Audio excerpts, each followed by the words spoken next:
Bible उत्पत्ति अध्याय 25। तब अब्राहम ने एक और पत्नी ब्याह ली जिसका नाम कतूरा था।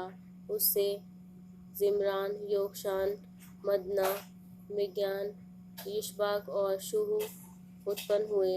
योक्षान से शबा और ददान उत्पन्न हुए और ददान के वंश में अशूरी, लतूशी और लुम्मी लोग हुए। मिद्यान के पुत्र एपा, एपेर, हनोक, अबीदा और एल्दा हुए। ये सब कतूरा की संतान हुए।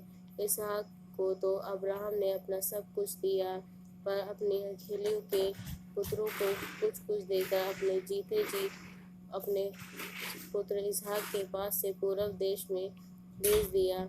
अब्राहम की सारी आयु 175 वर्ष की हुई। अब्राहम का दीर्घायु होने के कारण अर्थात पूरे बुढ़ापे की अवस्था में प्राण छूट गया और वह अपने लोगों में जा मिला। उसके पुत्र इसहाक और इश्माएल ने हित्ती सोअर के पुत्र हेब्रोन की मरमे के सम्मुख वाली भूमि में जो मकपेला की गुफा थी उसको मिट्टी दी, अर्थात जो भूमि अब्राहम ने हित्तियों से मोल ली थी उसी से अब्राहम और उसकी पत्नी सारा दोनों को मिट्टी दी गई। अब्राहम के मरने के पश्चात अब्राहम ने उसके पुत्र इसहाक को, जो लहरोई नामक कुएं के पास रहता था, आशीष दी। अब्राहम का पुत्र इश्माएल, जो सारा की मिस्री दासी हाजिरा से उत्पन्न हुआ था, उसकी यह वंशावली है।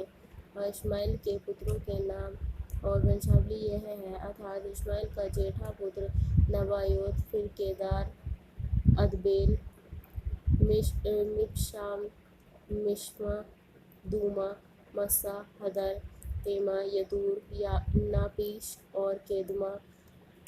इश्माएल के पुत्र ये ही हुए और इन्हीं के नामों के अनुसार इनके गांव और छावनी के नाम भी पड़े और ये ही 12 अपने अपने कुल के प्रधान हुए। इश्माएल की सारी आयु 137 वर्ष की हुई है तब उसके प्राण छूट गए और वह अपने लोगों में जा मिला। उसके वंश हवीला से शूर तक और मिस्र के सम्मुख अश्शूर के मार्ग में है बस गए और उनका भाग उनके सब भाई बंधुओं के सम्मुख पड़ा। अब्राहम के पुत्र इसहाक की वंशावली यह है।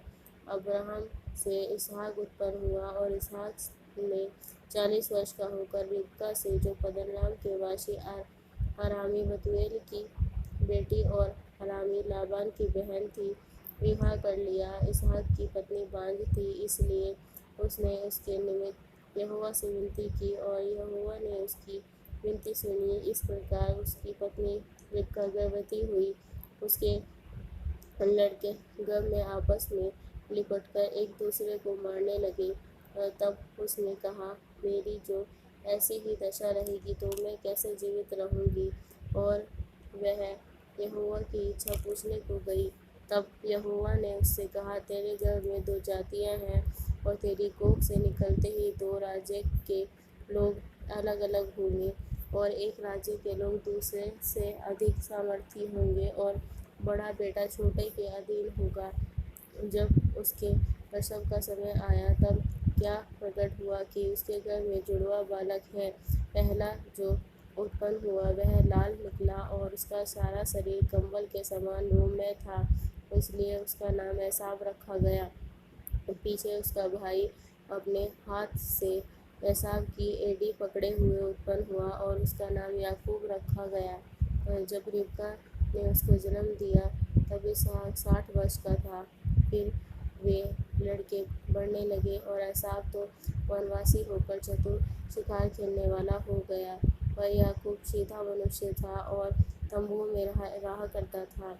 इसहाक एसाव के अहेर का मांस खाया करता था, इसलिए वह उससे प्रीति रखता था, पर रिबका याकूब से प्रीति रखती थी। एक दिन याकूब भोजन के लिए कुछ दाल पका रहा था और एसाव जंगल से थका हुआ आया। तब एसाव ने याकूब से कहा, वह जो लाल वस्तु है उसी लाल वस्तु में से मुझे कुछ खिला, क्योंकि मैं थका हूँ। इसी कारण उसका नाम एदोम भी पड़ा। याकूब ने कहा, अपना पहलौठे का अधिकार आज मेरे हाथ भेज दे। एसाव ने कहा, देख, मैं तो अभी मरने पर हूँ, इसलिए पहलौठे के अधिकार से मेरा क्या लाभ होगा। याकूब ने कहा, मुझसे अभी शपथ खा। अतः अब उसने उससे शपथ खाई और अपना पहलौठे का अधिकार याकूब के हाथ भेज डाला। इस पर याकूब ने एसाव की रोटी और पकाई हुई मसूर की दाल दी और उसने खाया पिया और उठकर चला गया। तो एसाव ने अपने पहलौठे का अधिकार तुच्छ जाना।